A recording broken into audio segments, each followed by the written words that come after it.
Election results are rolling in. Markets are higher. It's 11 o'clock. You're watching Trading Hour, and the Nifty is above 24,400. All sectors in the green, but it's IT right on top. The Nifty IT index is up 3%.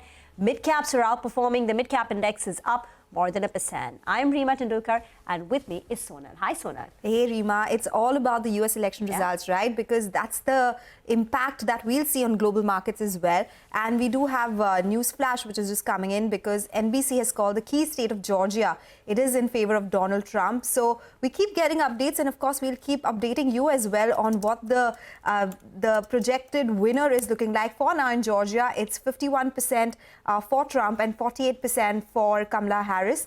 The swing states, North Carolina and Georgia, both of them, that's what CNN projections suggest, that he's projected to win both these states, which will be very, very important to track as well.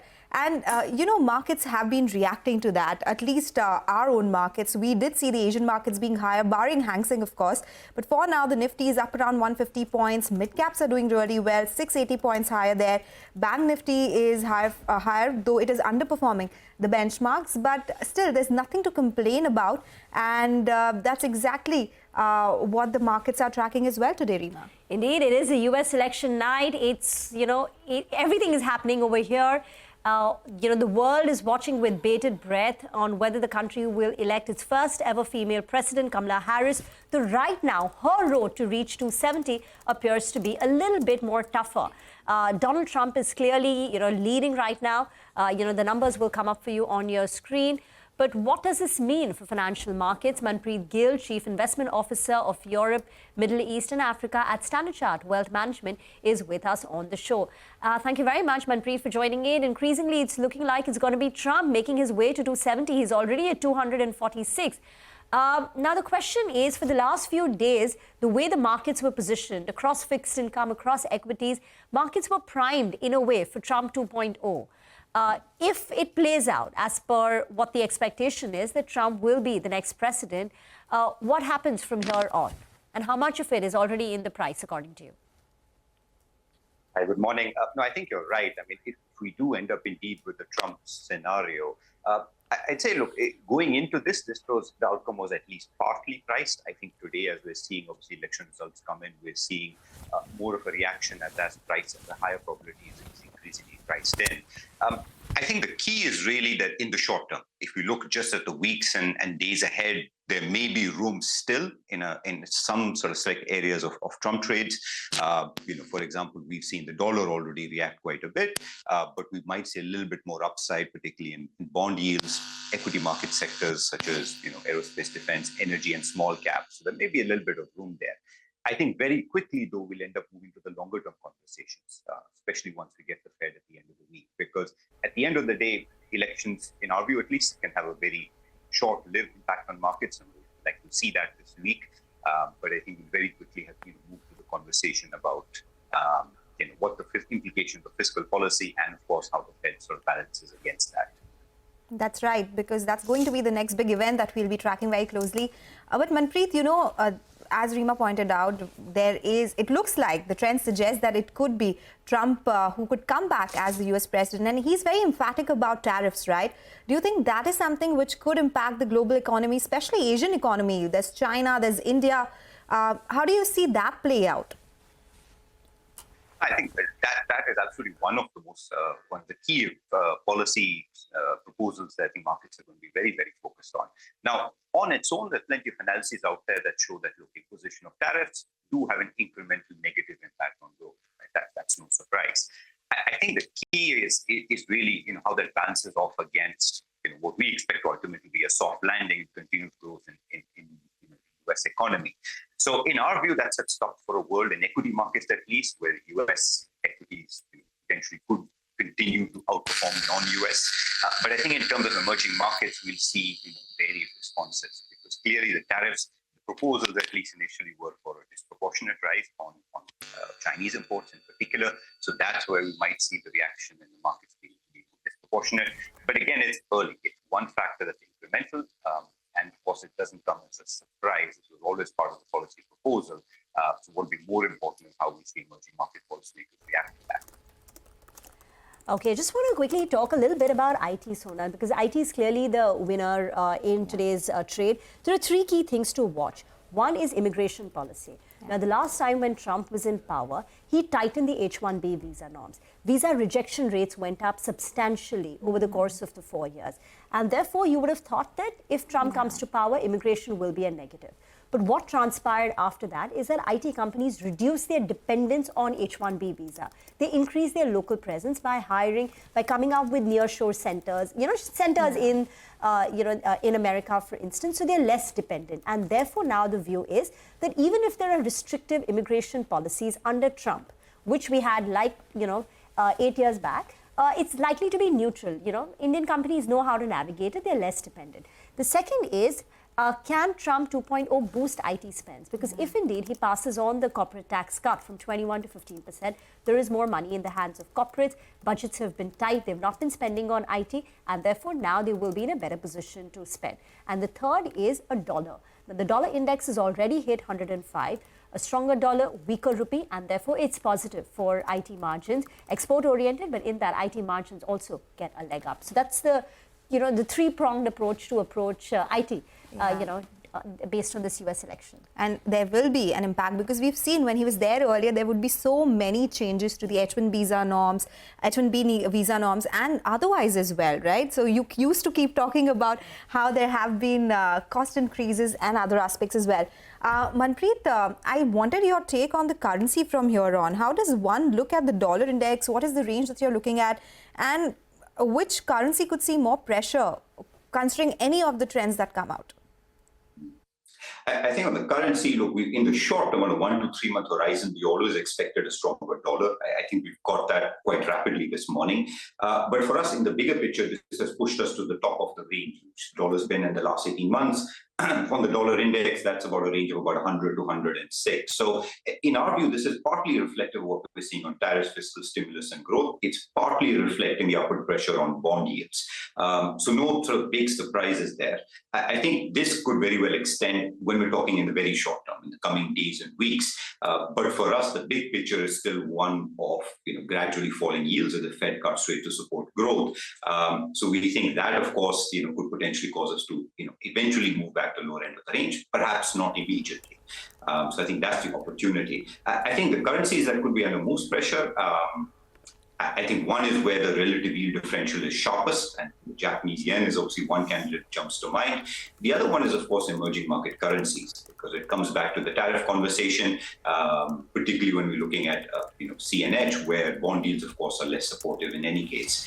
So I think that's really what we're seeing on the dollar. But I'd emphasize the election outcome, I think, is really sort of causing moves that's still within that 100 to 106 range. So for the short term, further to the upside, looking out 6 to 12 months, most probably going back towards the lower end of that range. Going back to 104 on the dollar index, you said? Well, dollar index 106 on the upside. 106, sorry. Okay, got that. Do you think a Trump win could push China to announce a larger than expected stimulus just to, comfort sentiment and stabilize the economy in the event of adverse tariff announcements?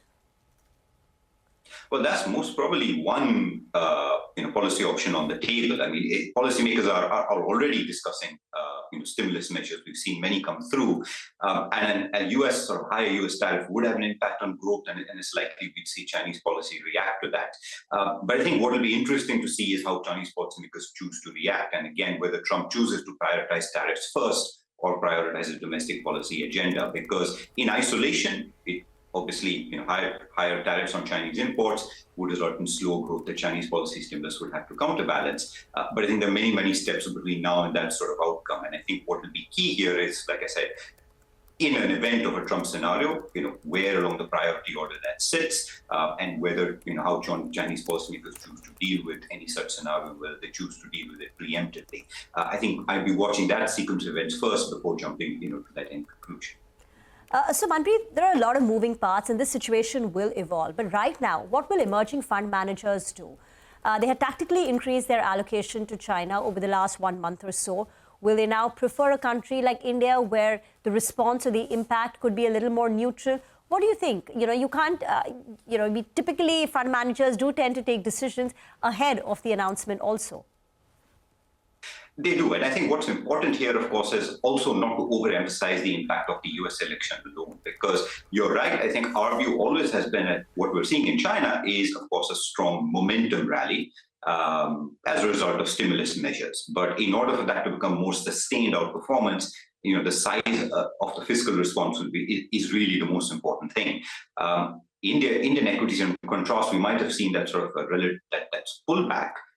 But you can see with it's a market where growth visibility is a little bit more clear cut. So yes, at the moment, longer term, we definitely favor a reversion to Indian equities. Chinese equities to us are more a very interesting, but a short-term call nevertheless, without that policy support. I think tariff policy will be one factor. But domestic growth, I think, will really be the long-term factor that drives this. And that's where, for the time being, at least, our overweight remains unchanged on Indian equities. Okay, all right. Manpreet, thank you so much for joining in today with your take on what would the US election outcome look like and what the most importantly impact be on global markets as well. It was a pleasure speaking with you. Thank you so much for joining in. Okay, all right. So the trends keep coming in, and of course, we'll keep apprising you of what's happening. For now, of course, we got to know recently that the swing state of Georgia that has been called in favor of Donald Trump. And, we've spoken about what the impact could be on emerging markets, on Indian IT as well, as Rima just pointed out. And we are also getting some live visuals that will come up for you on the screen. It is of Donald Trump supporters. They have gathered at Palm Beach, Florida, where Donald Trump is expected to address shortly. So we'll get you updates on what his address is and a lot more when it comes to the US elections. We'll slip into a short break. When we come back, more on the markets.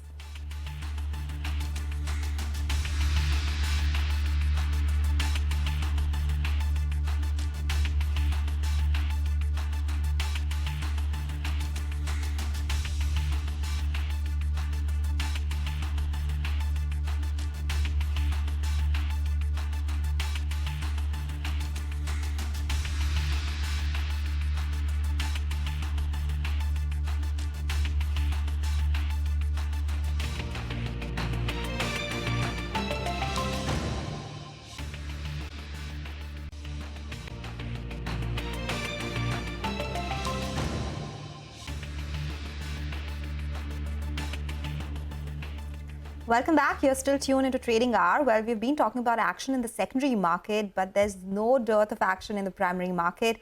Acme Solar's IPO has opened today, ends on November 8th. The size of the issue is 2,900 crore rupees, which is around 2,395 crore of fresh issue, and the rest is an offer for sale. The company aims to use the proceeds of IPO for debt repayment and general corporate purposes. To discuss this and more, Manoj Upadhyay, the founder and chairman, and Nikhil Dhingra, the CEO at Acme Solar, is joining us now to take a few questions. Gentlemen, good morning. Thank you so much for joining in. And one of the important reasons for this fundraise is debt reduction. Can you give us a sense of what the total debt is currently? How much will you be able to reduce after this fundraise? And what would that mean in terms of interest cost savings every year? What is it currently? How much does it go down by? Let me take this question to Mr. Upadhyay. So I'll request, this is the financial question. Nikhil will be able to reply it much better. Yeah. So just on the debt first, see, we are in the business of setting up renewable power plants which sell power on long-term power purchase contracts to the government. Typically, the power purchase agreement is for 25 years. So we get a debt of around 20 years, which is basically matching the tenure of the PPA because you get an annuity stream of revenues. So we have a total debt of around 9,500 crores, 9,300 crores odd. We are repaying around 1,800 crores from this primary issue, and 600 crore is broadly for the general corporate purposes and working capital. This 1,800 crore will take it down to around 7,400 odd crores debt. And of course, this will each project, like I said, has a 75-25 debt equity ratio. And of course, this debt reduction will reduce the interest cost typically by around 8-9% is the interest cost. So you can estimate the interest cost reduction. The key thing why we are doing this debt repayment is it will give us funds for capex. And because the cash flows will be available for us to do capex, we have a capacity of around 3.7 gigawatt peak today. We want to take it up to around 6 gigawatts, given whatever the projects we have already won and project PPA we have signed. So this will help us fund the capex for those plants also. So to increase your capex to 6 gigawatts, Mr. Dhingra, what is the capex that you have outlined? Could you give us a number, and how will that be spread? To reach there is around 37,000 crores. And how the capex happens is 75-25 debt equity. And all these projects are typically done in a special purpose vehicle below the issuer company. And we do the EPC and O&M for these projects in-house. That's the key differentiator for us. And the 75% of debt, out of that debt, around 12,000 crore is already sanctioned from the financial institutions. Our key lenders are PFC, REC, IREDA, SBI. And we have been working with these institutions for around 12-13 years. So in terms of the equity contribution for those, as we said, the cash flows, the operating cash flows of that 3.7 gigawatt, then the EPC accruals and the primary fundraise, all of this will help us in meeting the equity portion of that CapEx. So the equity portion will be 25% of 36,000, right? So that's about 9,000 crore rupees is what you need to put in. Yes.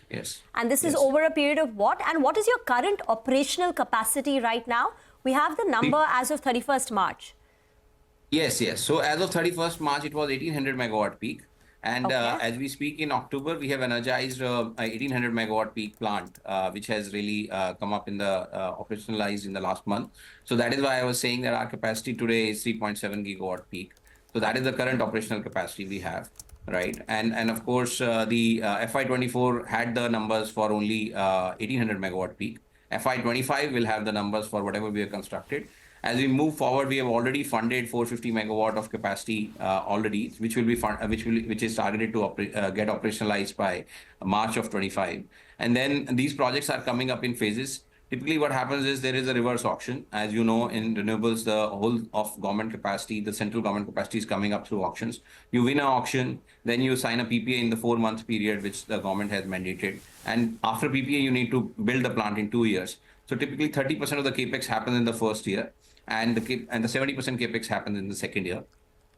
So that is how we will be doing the capex. So is the entire capacity tied up via PPAs, or some of it is sold in the open market as well? So entire capacity is won through reverse auctions, whatever we are building. Our business has been to tie up capacity in long-term PPAs.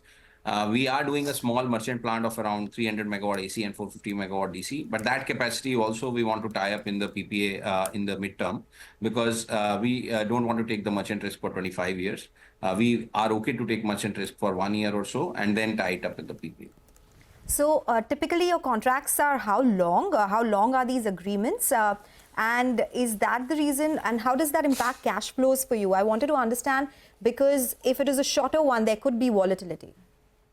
Exactly. So the key thing here and why the renewable has grown, it has grown in the past 10-15 years is because we are giving a flat tariff to the utility for over 25 years. And in these 25 years, of course, inflation changes, the capex changes. The good thing again about renewables is the whole capex is upfront. So there is no, and the operating cost is minimal. It is principally maintaining the plant, like cleaning and various other preventive maintenance activities. So the EBITDA level is around 92% at the plant level, and at the holding company, typically around 85-87%. So in terms of the long term, and they are all 25 years, all our contracts are 25 years, and they are not short term. And government is doing all of these contracts through 25 years. All the state utilities and the government utilities are doing 25 years. How it helps is because you get long-term debt, right? And your cash flows are very predictable. The other thing is how much percentage of a utilities portfolio is solar also determines the stability of cash flows, because other than the tariff, the key thing is the generation. How much generation your plants are doing is another determinant, because revenue is a multiplication of how much generation you did and what is the tariff you're selling it at. So our portfolio is 100% solar, which gives us an advantage in terms of the predictability of revenue. And of course, the other cash flow stream which is there is the construction revenue coming from the construction of these assets, because we are an integrated utility which is into constructing, developing, and operating the plants also. Just one more question, getting back to your capacity. Current 3.7 gigawatts is peak. Goal is to hit it to 6 gigawatts. Can you give us the path to achieving 6 gigawatts by FY25, and what would it be FY26 and so on? Yeah, so so we have given the estimated dates in our RHP, DRHP also, because we can give that because of the PPA timelines, right? So as per that, we are doing 450 megawatts more by March 25, and then by October 26, the rest of the capacity will be coming up, which is 2.3 gigawatt more, and these are mix of peak power projects, which are firm and dispatchable renewable energy, hybrid power plants, and they have a mandate of doing it in 2 years. So out of that 2.3 gigawatt, around 1300 odd is PPA signed. I'm talking in the AC capacity numbers. Of course, we have won certain more projects also, which after the date of DRHP, which is around 900, which we have updated in the RHP also. So overall, we have 3200 odd megawatts of capacity, and all of this will be done by December of 26. Okay, all right. Mr. Upadhyay, please come in on this. I just wanted to understand what the capex plans would look like going forward. And in terms of rates as well, I wanted to understand what is the average cost of sale of electricity across portfolio? Any competitive intensity that you're seeing? No, I think it is very important to know first that the government itself has increased from 10 to 12 gigawatt every year, the auctioning to 50 gigawatt. That has given enough opportunity for all the developer. That's the first thing, that there's a big market and we are all participating in that. And there is enough for everyone to do that, because finally, when we win the project, we have to also execute the project in 2 years of time. And for that, you need to have a connectivity in the right radiation zone. So it is very important what you are bidding. You should have these preparation well in advance so you can finish the project in time. As Nikhil mentioned, that what we are building is 2,300 plus 900, almost like 3,200 megawatt. So these megawatt actually is not 3,200 megawatt. I want to clarify it, because they are what is called FDRE, firm dispatchable renewable energy. When you call it firm dispatchable renewable energy, means you have to provide the power in the evening, in the morning, and as well as in the sun, in the daytime, as well as in the night time. What it means is that you have to have a 2 or 3 times capacity of the solar, battery, wind. So technically, these FDREs are replacement of the thermal power. So we are doing that. So the capex per megawatt significantly goes up from the solar. Technically, what we will be building, this 3,200 megawatt, will require almost like 40 to 42,000 crores of capex. First, our target is to finish this 2,300 megawatt. That was the first thing that we filed before DRHP. I think once we finish that, then we will focus the next 900 megawatt. Okay. All right. Thank you so much, gentlemen, for joining in today and giving us all those details and explaining the business to us. And we'll be speaking to you very soon again once you get listed as well. We'll do one thing. We'll slip into a short break now. The 11,300 crore rupees Swiggy IPO also opens for subscription today. We'll get to more details on the issue coming up on the other side.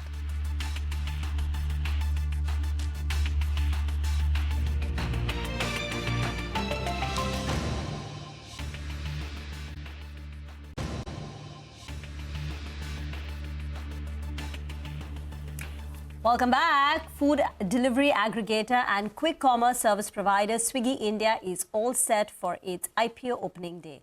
Mangalam is here with the key details on this big issue. Mangalam. Well, it's one of the most awaited IPOs of this year, especially from a consumer standpoint, because of the success that we've seen in Zomato and quick commerce itself. Swiggy IPO opens today and it closes on November 8th. This is for retail participants. Remember, the company has already raised about 5,100 crores via anchor investors, a list that includes some of the marquee domestic mutual funds, including the likes of ICICI, Pru, Kotak MF, we have MOSL, White Oak, and the others, along with some of the FII foreign institutions as well.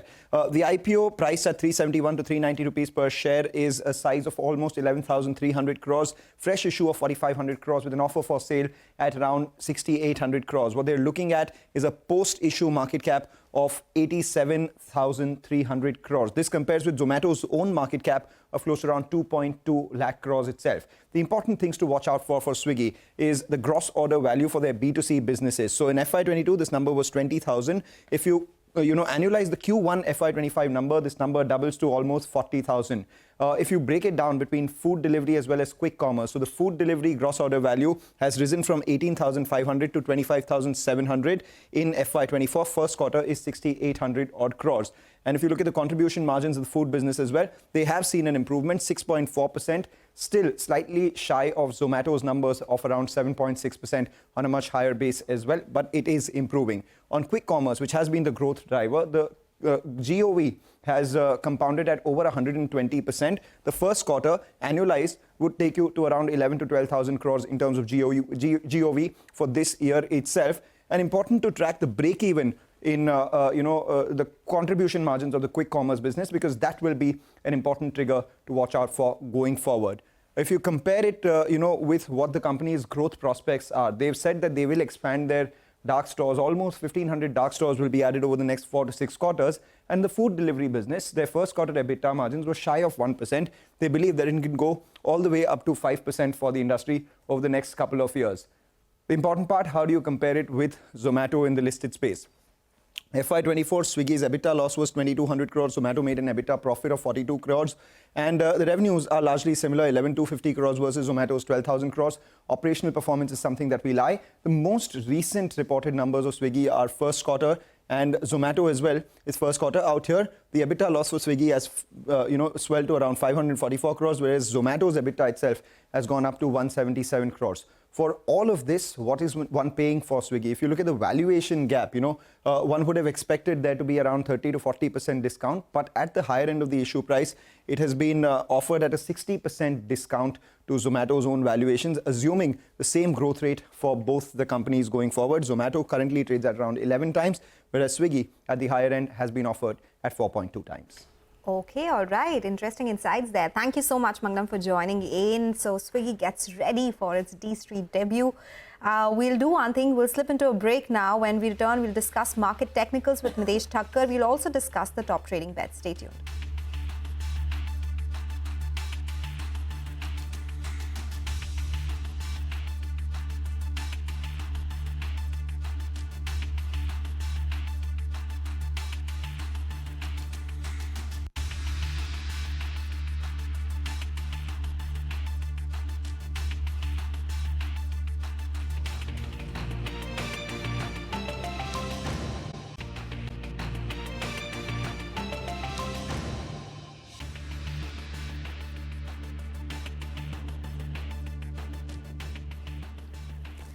Welcome back. Well, a lot of action that's happening in the broader market. So let's quickly take a technical check as well.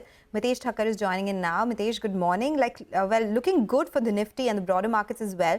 What are the next important levels to watch out for, and what are your individual picks?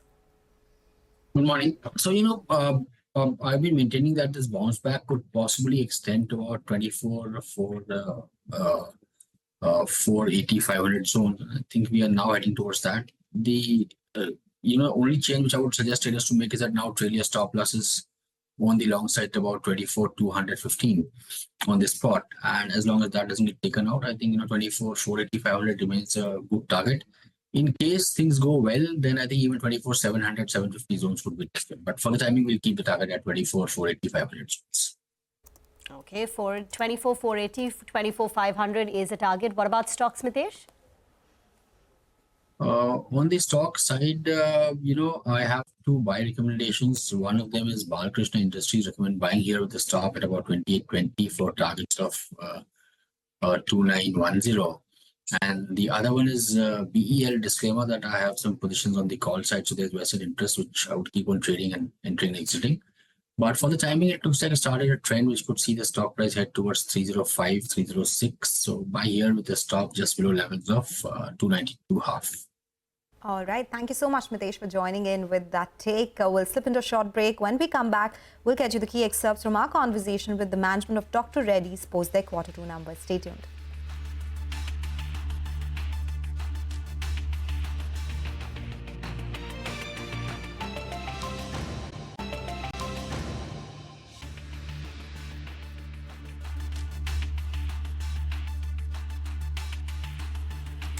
Welcome back. Now, Dr. Reddy's is one of the stocks which is actually doing well today. It's higher by nearly 2.5%.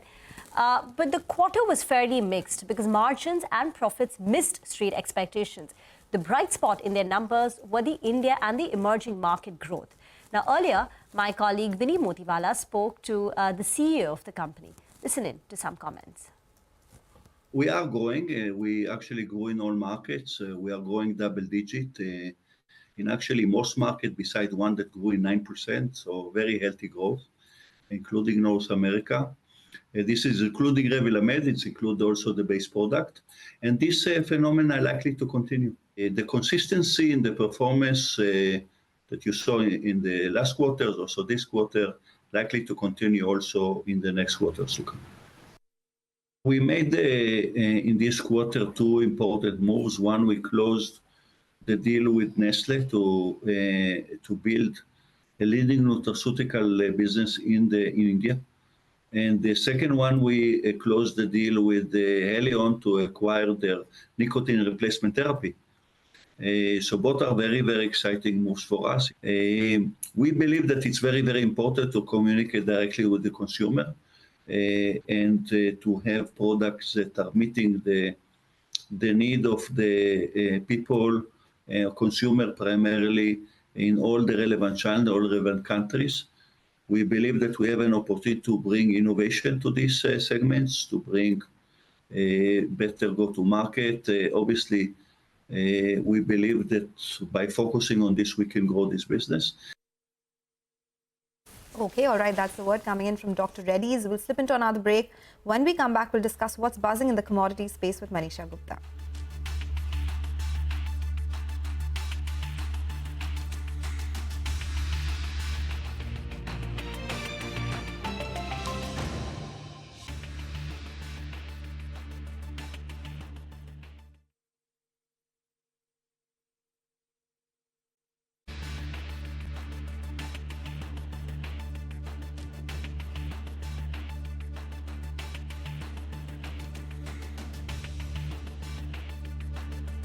Welcome back. You're still tuned into Trading Hour on CNBC-TV18. Well, for the markets, if we talk about what's happening here, they have actually gained some more momentum. The Nifty is up around 218 points. Mid-caps are up 1.65%. The markets are at the day's high.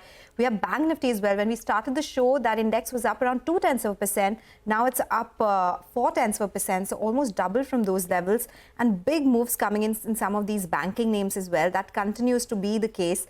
And we are getting the updates from the US elections as well. So I think Fox News, Sonal, has projected Trump as the winner in one of the key battleground states of Pennsylvania, which carries 19 electoral votes. This is Fox News, which has projected it. But, you know, Pennsylvania is a big swing state. Yeah. It carries 19 electoral votes. So that's just, you know, I think it's fairly clear, right? His path to 270 has now become decisive. It's and I think Trump supporters have also gathered in Palm Beach, Florida. He will be addressing his supporters shortly. Kamala Harris has indicated that she will not be addressing her supporters today. That will have to wait for another day. But it looks like it's Trump 2.0. Oh, it does. And that's why he's ready to maybe give that victory speech that he's already anticipating. We'll watch out for those updates, of course, and we'll bring you live visuals and the updates as to what the speech is like. And we'll get in our colleague as well, Parikshit, in just a bit. So I think this would be the third battleground state, right? North Carolina, Georgia and now Pennsylvania. So this would be the big one. We have our colleague Parikshit Luthra who's joining in with more updates on this one. Parikshit. Well, we are getting pictures from Palm Beach, and very soon we will see Donald Trump addressing his supporters. All polls have officially closed, and the big news coming in, and this is from the Decision Desk headquarters, that Donald Trump is now projected to win the U.S. presidential election. He has managed to win the required number of electoral college votes, which stands at 270. Pennsylvania, according to Fox News, is also going to Donald Trump. And this is really the big prize of election 2024. No Democrat has won the U.S. election since 1948 without winning Pennsylvania. And among the 7 battleground states, it has the highest number of electoral college votes at 19. So if Donald Trump is winning Pennsylvania, that says something about the mood of the U.S. voter. And even New York Times, as per their estimates, they are suggesting that Donald Trump is projected to win the presidential election. He has not just won Pennsylvania, he's also won North Carolina and Georgia. Iowa is the big upset. Till about 24 hours ago, Kamala Harris was leading by about 3 points. Now it's quite clear that Iowa is going to Donald Trump as well. In fact, New York Times is projecting that Trump would be the first Republican to win the popular vote in the United States in 20 years. Now, that definitely says something about the mood in America and also the hard stand that he took on issues such as immigration, tariffs. That somehow has resonated with a section of the American population. Harris, the co-chair of her campaign, has already confirmed that she will not address her supporters today. She will possibly do so tomorrow. And we are seeing Donald Trump's leads in other battleground states such as Arizona as well. As per many estimates, Trump is well on course to cross the 270 mark. That is the number required to win the presidential election. We will hear from Donald Trump in just a bit. Also, good news for Democrats. They have managed to win the Senate. The House of Representatives race is close. It could take a few more days, but Senate will be in control of the Republicans. Not good news for Kamala Harris.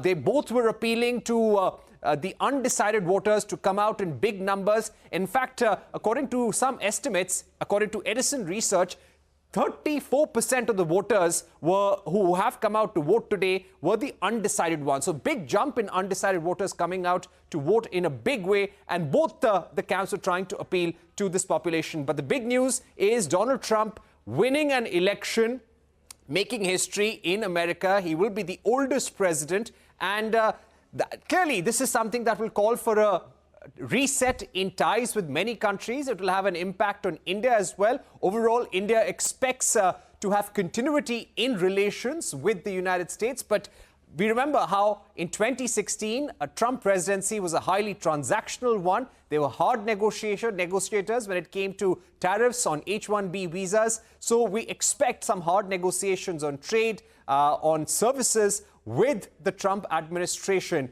He has said in his campaign that he wants to protect the Hindu community. He wants to have good ties with India, but he has also said that India is the biggest abuser of tariffs. I believe we're now joined by Taranjeet Singh Sandhu, former Indian ambassador to the United States. Ambassador Sandhu, first reaction, looks like Donald Trump is well on course to win the presidential election. Well, Prakshit, it looks like that. If you see the US electoral system, it's essentially the 7 states that finally make the decision. And the reason for that is because the big states, for example, California, that goes the Democrat way, and already the Texas has gone the Republican way. So they balance each other out. And in these 7 states, 2 have already been declared for President Trump, and 3 more are on their way, and then finally just 2 will be left. But the trends are indicative, and I don't want to jump in front, but at this time the indications appear that it's going President Trump's way. He has performed about 2 to 3% better than what the polls were showing, and that was also expected. People were commenting that he normally underperforms in what the opinion polls mention. Right. Ambassador Sandhu, what does this show about the mood of the American voter? Who do you think in the American population has contributed to his victory, which you said could be by 2 or 3 percentage points?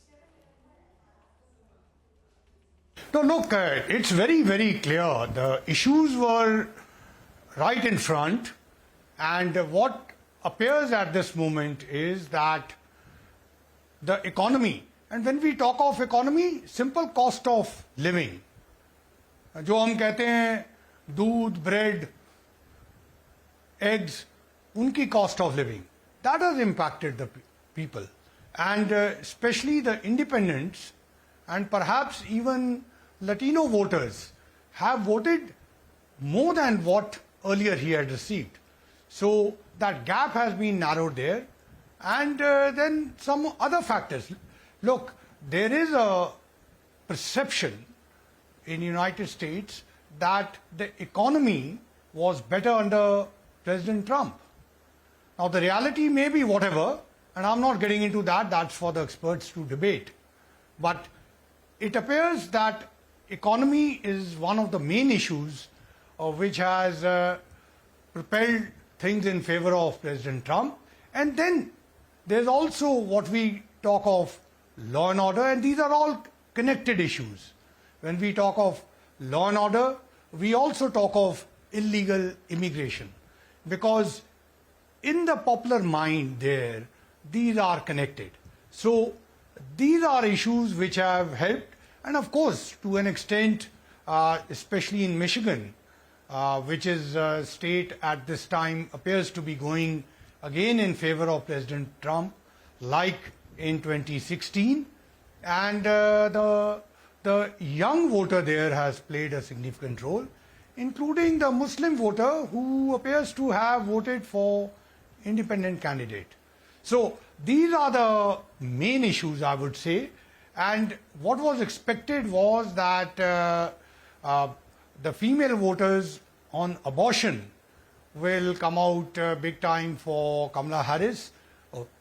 We have to get the details, but it appears that the peaking of abortion issue happened in 2022. Speaking about the hard stand that Donald Trump took on anti-immigration, saying that there are people who will come into your homes, come into your streets, they will eat your cats and dogs. Such harsh comments were made by him. He made very harsh comments on tariffs as well. The fact that he's become the first Republican president to win the popular vote in 20 years, what does this show about the mood of the American population? Does it give a sense that, yes, more than 50% of the Americans agree to what Donald Trump is saying? I think we'll wait for the figures to come in. I don't want to jump and comment on these, but look, one thing is very clear. In every democratic polity, there is a campaign, and there's a campaign style. So part of Republicans and part of Donald Trump and his team have utilized that.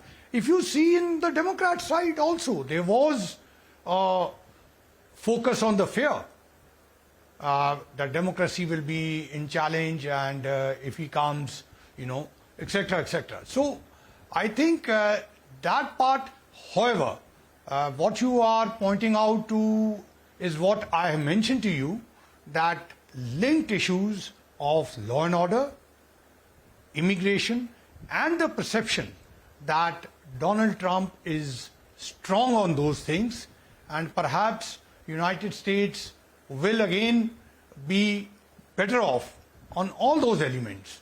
There's always this feeling of conspiracy that somebody else is responsible for the state of condition.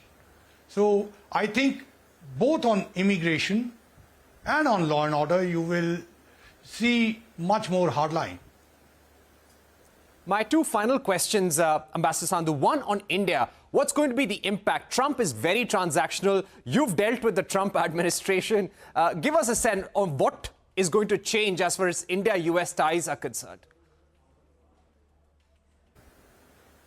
Yes, you are right. For more than a year, I worked with President Trump and brought him to India, you will recall, in February of 2020. I think one thing should be very clear. Irrespective of whichever administration comes, the long-term relationship between the United States and India, it's steady and it's going to deepen. And there are definitely 5 clear pointers on that. I have said it earlier also. On the strategic side, you will see much more convergence. You have seen over years, and I don't want to go into details there. You talk of healthcare, you talk of IT, digital startup, the new emerging technologies. Again, the cooperation will be there. Talk of energy. You know, when President Trump was here, at that time, he was very pleasantly surprised about the energy trade between United States and India, which had risen during his tenure, which continues to be there. Then, of course, we have the education and knowledge partnership. Keep in mind that a big chunk of Indian Americans there bring value and competitive edge to United States. And President Trump is on record for having said that the students who have studied in United States, meaning in legal immigration, they will get priority. Right. So do you expect certain challenges on the trade front? Do you expect him to impose higher tariffs on India? Look, anyone, there will be opportunities and challenges. Both the candidates would have had challenges, and if President Trump is there, certainly there will be challenges on trade, as you have mentioned, and these need to be negotiated. Look, he always says he's a deal maker, and certainly we can make deals on that. But you are right, I mean, trade is something, worldwide there will be issues, and he has spoken about India also in that. And second issue, which you had earlier touched, is illegal immigration. There will certainly be issue of deportations there. And they'll come down on it very harshly. Do you expect a mini trade deal, or you think it's off the table now? No one is talking about it. I think it's getting ahead. But what I want to mention to you is that the relationship, the long-term relationship between United States and India, which I call partnership, that not only will continue, but will deepen further.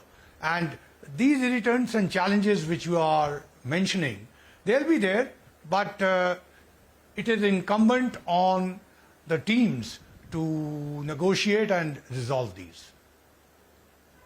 Finally, what role do you see Elon Musk will play in the administration? What do you think is his larger game plan? Sorry, I missed that. Whose game plan? Elon Musk. He's played a big role in this campaign. What do you think is the kind of role that he will play in this administration? Sorry, who exactly? I'm missing the name. Elon Musk. Elon Musk.